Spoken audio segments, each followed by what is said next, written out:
곧이어 곰첸이 가족들에게 말했다. 포화의식을 하기에는 너무 늦었습니다. 임종하신 지 좀 지났나 봐요. 그러니까 지금 말을 안 듣잖아요.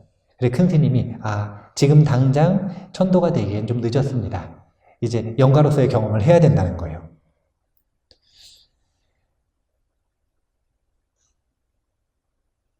초키의 마음은 이미 품을 떠났습니다. 얼마 후 가족들은 저녁 식사를 했는데 아무도 초키에게 음식을 가져다 주지 않았다. 곰첸이 초키의 딸에게 말했다. 내 어머니 몫으로 음식을 저기다 가져다 놓거라. 그래서 딸은 작은 접시에 고기 한 조각을 담아서 차와 함께 가져왔다. 그것을 뱀 옆에 놓고 나서 딸이 말했다. 어머니 어서 드세요. 배가 고프고 목이 말랐지만 초키는 음식을 먹을 수가 없었다. 뱀 옆에 음식을 놓고 가는 딸아이에게 정이 뚝 떨어지는 느낌이 들었다. 저녁 식사 후에 곰첸이 기도문을 외우면서 그녀의 음식을 불에 태우는 수루의식을 행했다. 그제야 초키는 먹고 마신 것처럼 만족감을 느꼈다. 수루는 사자 또는 다른 영적인 존재들에게 음식과 음료, 불을 바치는 전통적인 티베트 불교의 의식이다. 사람들은 기도와 명상을 통해 수루의 원료를 축복하고 나서 그것을 특별한 존재들에게 바쳤다. 그 원료는 향기를 피우기 위해 불에 태웠는데 냄새는 바르도에 있는 존재들이 훨씬 쉽게 즐길 수 있기 때문이다. 수루의식을 행하자 초키는 더 이상 굶주림과 갈증을 느끼지 않았다. 그래서 왜 우리가 그러지 않습니까? 흠향하세요 그러지 않습니까? 이 사람들이 흔히 그런단 말이에요. 우리 도반 스님이 형식을 정말 중요하게 안 여기는 스님이 계시거든요. 이 스님이 본인 부친 돌아가셨는데 천도제를 한다고 저랑 이제 같이 제 지내는데 좀 있어 달라고 해가지고 제가 갔어요. 갔더니 천도제를 지내는데 피자를 시키고 라면을 끓여 놓으셨더라고요. 그래서 왜 피자와 라면을 했습니까? 그러니까 아버지가 피자와 라면을 그래 좋아하셨대요. 좋은 방법입니다. 그래 놓고 이제 그것을 나중에 위패 태우는데 흠양하시라고 같이 음식물을 해서 여기서 말하는 수루의식을 하시더라고요. 보면 이 영가가 뱀 옆에다가 먹을 걸 다 갖다 놓으니까 딸한테 정내미가 툭 떨어져야 안 떨어져요. 이게 살아있을 때랑 똑같은데 좀 더 극적이요. 살아있을 때도 보면 사람들이 의가 아무리 좋아도 먹는 거 하나 때문에 의가 순식간에 상하거든요. 이게 이상한 일이에요. 어떤 스님이 한국에 오신 지 얼마 안 됐는데 이상하다는 거예요. 한국 문화가. 본인은 한국에 안 있었으니까 공부도 외국에서 했고. 근데 이상하대요. 사람들이 되게 뭔가 착한 것처럼 보이고 예절이 참 있고 품격도 있고 그런데 나중에 기분이 상해서 나갈 때 물어본대요. 분이. 아니 왜 나가냐 평소에 잘 지내다가. 그러면은 하는 이야기가 스님이 저 사람 귤 하나 줄 때 자기는 안 줬대요. 그게 마음에 걸려서 1년 전인데 1년 후에 그걸 해결을 못 해가지고 나가는 거예요. 우리가 관계가 틀어질 때 보면 다른 이유들보다 이런 원초적이고 본능적인 이유들이 정말 크게 문제가 되는 경우가 많습니다. 사실 이거 되게 이상한 거예요. 왜 이상하냐? 영가가 지금 이 음식 먹을 수 있어요? 없어요? 없죠. 안 태워주면 못 먹잖아요. 그런데도 그것 때문에 마음이 상해요, 안 상해요? 자, 두 번째. 또 이상한 점이 있습니다. 연간은 몸이 있어요, 없어요? 음식 먹어야 돼요, 안 먹어야 돼요? 안 먹어도 위가 없는데 허기를 느낄 게 있어요, 없어요? 자, 목이 없는데 갈증을 느낄 게 있어요, 없어요? 근데도 이상하게 연간은 갈증과 허기가, 즉 배고픔이 특징이란 말이에요. 이런 것들이 그냥 뚝딱 생기는 게 아니라 갑자기 죽었더니 배고프더라, 이게 아니에요. 이게 아니라 삶과의 연결성을 그대로 봐야 되는데, 이제 이 인스타브레인이라고 하는 책에 우리 인간의 두뇌가 어떻게 발전해 오는지에 대한 이야기가 쭉 언급이 되거든요. 무엇 때문에 가장 많은 사람이 죽는 줄 아세요? 인류의 99.9%에 해당하는 사망자들이 무엇 때문에 죽었는가? 첫 번째, 기아. 굶어 죽었고요. 두 번째, 탈수. 물 못 마셔서 죽었고요. 세 번째가 살인. 서로가 서로를 죽여서 죽었고요. 그리고 네 번째가 감염병이에요. 전염병. 인류의 99.9%가 이런 이유로 죽음을 맞이했답니다. 교통사고로 요즘에 사망률이 그래 높다 그러죠? 자살률도 그렇게 높다 그러죠? 근데 아무리 높아봐야 인류 역사를 놓고 볼 때 0.001%도 안 되는 사망률이라는 거예요. 그거는 요즘에 생긴 거, 요즘에 많아진 거지. 그러면 인류의 두뇌는 오랜 시간에 걸쳐서 진화해 왔는데, 그 진화해 오는 동안 무엇을 두려워하도록 프로그래밍 되어 있는가? 암과 교통사고를 두려워하도록 프로그래밍 되어 있는 것이 아니라, 그거는 우리의 의식 표면에서 보이는 사건들 때문에 그러한 거고, 우리의 본능과 무의식은 기아, 탈수, 살인, 감염증. 자, 기아와 탈수를 두려워하는 마음이 무엇으로 나타날까요? 그게 바로 배고픔으로 나타나는 거예요. 왜 사람은 그렇게 먹는 것만 보면 어떻게든 먹어두려고 하느냐?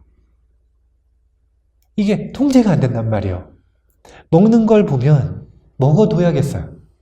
먹고 싶은 게 있는데 남이 먹으면 마음이 상해요. 자기 자신이 되게 고등적이라고 생각하고 교양 있다고 생각을 하는데도 배가 부를 땐 양보할 수 있죠. 근데 배가 고프면 사람이 원초적으로 변해요.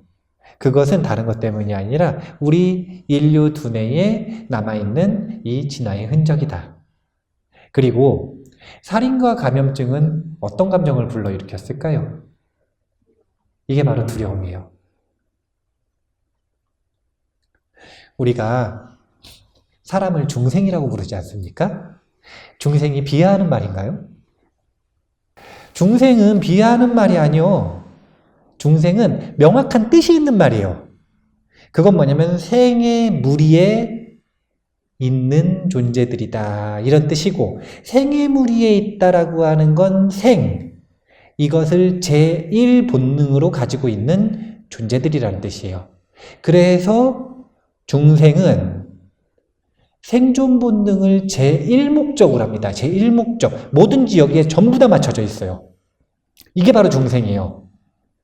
그러면 생물의 생존 전략 3가지가 있는데, 이거는 붓다브레인이라는 책에 나와요. 붓다브레인.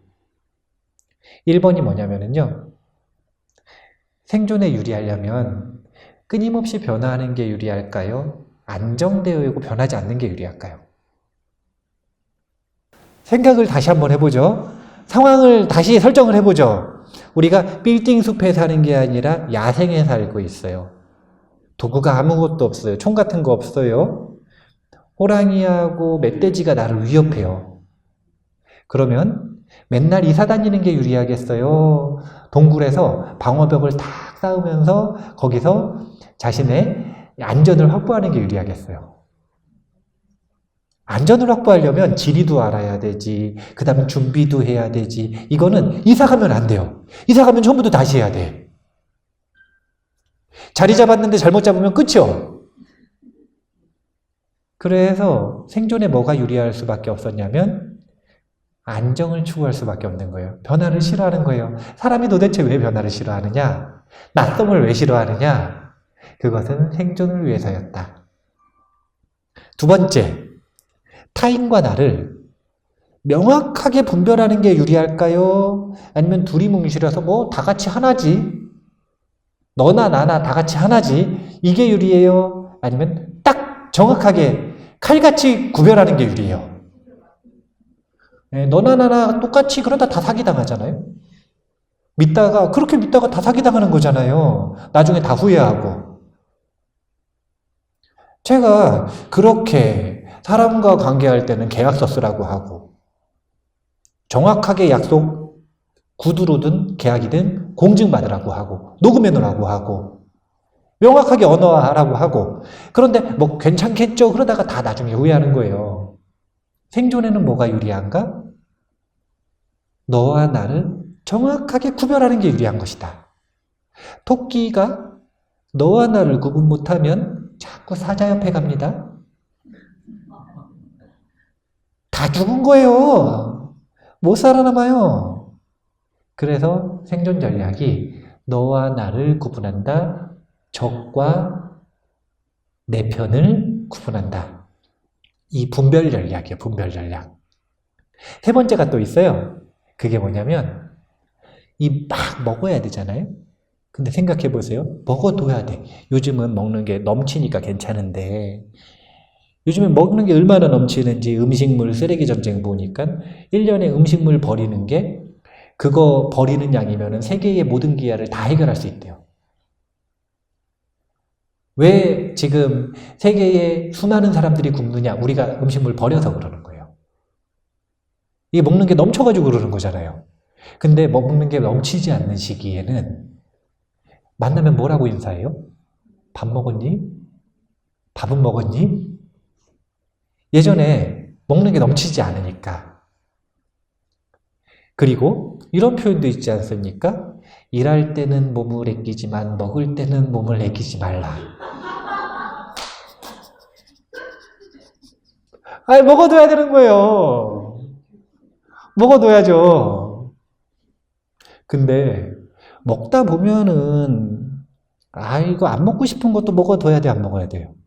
먹어둬야죠. 조금 배가 불러도 먹어야 돼, 안 먹어야 돼요? 먹어야 되죠. 그러면 그 먹는 게 쾌락으로 느껴져야 먹어요? 아니면 고통으로 느껴져야 먹어요? 쾌락으로 속여야 먹는 거예요.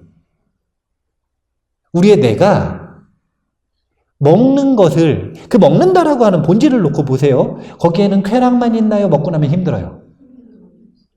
쾌락과 불쾌가 동시에 있죠. 사실은 그것을 원인으로 잠깐의 쾌락과 나머지 불쾌가 있단 말이에요. 그런데 그 불쾌는 가리고 쾌락만 돋보이게 해서 이것은 쾌락이다라고 종생을 속여야, 그래야 먹는 것에 몰두하고. 맛집을 그래 찾아다니잖아요. 맛집에서 먹는다고 뭐 똥이 깨끗하게 나오는 거 아니잖아요. 맛집에서 먹었다 그래가지고 무조건 건강해지는 거 아니에요. 맛집에서 먹었다고 식곤증 없는 거 아닙니다. 다 똑같아요. 맛집이든 아니든. 또 종의 번식을 하려면 종족 번식을 위해서 행위를 할 때 고통이 아니라 위험이 아니라 안정과 쾌락을 준다고 속여야 돼요. 그것만 돋보이게 만들어야 돼요. 그래야 제정신이 아닌 행위를 할 수가 있는 거예요. 사실은 생존에 위배되는 거거든요. 자신의 모든 것들을 다 벗고 모든 것들을 다 내려놓고 완전한 방심 상태에서, 이게 얼마나 위험한 겁니까 사실은. 아무리 힘센 남자도요 그렇게 방심한 상태에서 칼 꽂으면 그냥 죽는 거예요. 그런데 그걸 좋아하잖아요. 이게 생존부 전략이었던 거예요. 우리의 두뇌에는 쾌락 추구에 대한 생존의 전략이 있었어요. 이게 붓다 브레인의 이 구조화된 지식의 설명입니다. 자, 안정을 추구해요. 근데 만족이 안 돼요. 그럼 어떤 마음이 일어날까요? 이럴 때 낯섦을 느끼고, 이 낯섦은 심해지면 두려움이 되는 겁니다. 쾌락을 추구하고 싶어요. 근데 마음대로 안 돼요. 그럼 어떤 일이 벌어질까요? 대표적인 게 바로 갈증, 배고픔, 이런 마음을 느끼는 겁니다. 또 너와 나를 분별을 해야 되는데 이것이 또 마음대로 안 돼요. 그러면 어떻게 되는 거냐면 위험해지는 거예요. 이것도 역시 두려움이죠. 그래서 사실은요, 영감한 두려움과 배고픔을 느끼는 것이 아니라 대부분의 중생은 의식의 본질 밑바닥에 무엇이 있는가? 원래 배고팠고 원래 두려웠다. 그것을 의식의 자신의 욕망 추구로서 만족하고 해결해서 더 이상 그것이 문제가 안 되는 그런 의식의 성장을 이룬 이들은 배고픔에 사로잡혀 있지 않고 두려움에 사로잡혀 있지 않지만, 이거 해결 못한 사람들은, 이거 해결 못한 중생들은, 동물들 다 포함해서 사실은 거의 일상의식에서 그 근저에 있는 감정들은 배고픔, 그리고 원래 두려움이었다. 이게 그냥 죽은 이후에 이어진 거예요. 그러니까 사실은 위가 없는데 왜 배가 고파요? 물 안 먹어도 되는데 왜 허기를 느껴요? 기관과 상관없이 뭐가 남아있는 거냐면 심리적인 습관 업식이 남아있는 것이다. 신기한 일이죠. 팔이 없는데 간지럽다 그러잖아요. 환지통이라고 하나요? 팔을 잘랐는데 거기에 간지러워. 실제로 간지러워서 긁는데요, 이렇게 허공을. 기관이 없는데. 우리가 이렇게 두뇌의 흔적이 남아있을 만큼 사실은 중생이 첫 번째, 배고픔에 시달리고 있고, 두 번째, 두려움에 시달리고 있고, 그래서 뭘 기다리고 있느냐? 나를 안심시켜 줄 수 있는, 만족시켜 줄 수 있는 그러한 물리적인 것들과 비물리적인 것들을 사실은 이미 중생들은 기다리고 있었다. 오늘 합동천도제 아닙니까? 돌아가신 분들을 위해서 하잖아요. 살아있는 분들은 배고픈 거 누가 해결해야 돼요? 내가. 그 배고픔은요, 단순히 배 채운다고 해결 안 됩니다. 배 채웠는데도 계속 배고픈 사람이 있어요. 심리적인 허함 이렇게 표현하지 않습니까? 그리고 그 허함을 해결한다면 또 해결해야 돼요. 뭐가 해결해야 되냐면 허한 걸 해결하기 위해 계속 쾌락 추구하고 먹던 가속도가 붙어있는 습관이 있어요. 이걸 또 해결을 해야 돼요. 그래야 안심에 이릅니다. 근데 이거 누가 해야 된다고요? 내가. 마찬가지로 내가 너무 두려워요. 낯선 상황만 만나면 두려워. 내 뜻대로만 안 되면 두려워. 사람 만나려고 그러면 두려워. 그럼 이거 누가 해결해야 돼요? 내가. 약으로 해결 못해요. 약으로 해결할 수 있으면 스웨덴 국민 성인의 10명 중에 8명이 우울증제를 먹지 않겠죠. 항우울제를 먹어서 해결이 되면 10명 중에 1명 먹기 시작하면 그 사람 먹어서 해결됐으니까 더 안 먹어서 점점 줄어들어야 될 거 아니에요. 근데 점점 복용률이 높아져. 이건 뭐냐면은 안 해결된다. 의사 선생님한테 아무리 상담을 해봐야 10년을 상담을 해도 15년을 상담을 해도 안 돼요. 내 정신은 내가 해결하는 거예요. 그런데 특징이 영가는 이런 기회가 없다는 거예요. 살아있는 것이 개똥밭에 굴러도 더 낫다고 하는 이유가 뭐냐? 그건 내가 내 문제를 해결할 수 있는 나의 기회가 있기 때문에 그래요. 영가는 죽는 순간 끝이요. 그 전까지 살아있을 때 가지고 있었던 본인의 배움과 공덕과 업식을 가지고 무엇인가를 해야지 새롭게 뭘 만들 수가 없어요. 그런데 아까도 이야기했죠. 많이 배웠어요. 공덕을 많이 지었어요. 이분들 영가로 남아있어요? 아니라니까요. 남은 분들은 누구라고요? 악업 중생이요. 아니, 배운 게 없는데. 먹고 죽으려고 해도 지어놓은 공덕이 없는데 어떻게 할 거예요? 그 상황에서 자신의 배고픔과 두려움을 해결하려면 첫 번째, 살아있는 이들의 마을을 막연히 찾아보면서 하염없이 기다리는 수밖에 없더라. 두 번째, 너무너무 기다리는데 안 해줘요. 아무도 안 해줘. 내 대신 공덕을 좀 지어줘서 여기처럼처럼 그냥 어렵지도 않아요. 집에다가 자기 이렇게 위패를 딱 모셔놓은 다음에 영가님 오셔가지고 드시라고 문 밖에다가 이게 저희 음식 같은 거 딱 놓고 좀 태워. 이렇게. 불로 이렇게 좀 태워요. 그러면 향이 날 거 아니에요. 문 안으로 들어오면 곤란하니까 밖에 드시라고. 이제 태워가지고 좀 드시고 가시라 그래요. 핵심은 아무도 베풀어주지 않으니까. 누구도 배고픔을 해결해주지 않고 또 누구도 내 두려움을 해결해주기 위해서 부처님 법뿐만이 아니라 진리면 되거든요. 진리. 그 진리를 통해 마음을 안심시킬 수 있는 법문을 밥으로 줘야 되는데 안 주니까. 그러니까 찾아갈 수 있는 기회가 생기면 찾아갈까요? 안 찾아갈까요?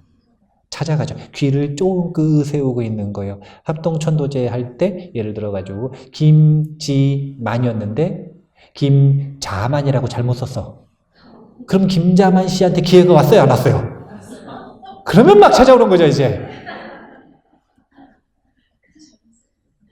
왜냐면 초청장이 없으면 못 들어오거든요. 초청장이 위패예요. 초청장이 없으면 저 밖에까지밖에 못 와요. 송덕사는 합동천도제를 정기적으로 하니까 소문 났어요. 네. 안 그래도 영가 많은데 우울하게 하고 그러면 안 돼요. 분위기를 산뜻하게 해. 파티를 베풀듯이 그렇게 하셔야 돼. 그렇게. 그래야 그 기다려서 해결하고 싶었던 배고픔을 해결할 수 있고, 그리고 그런 기쁜 분위기에서 부처님 법문 듣고 마음의 안심을 얻어야, 그래야 두려움에서 벗어나지.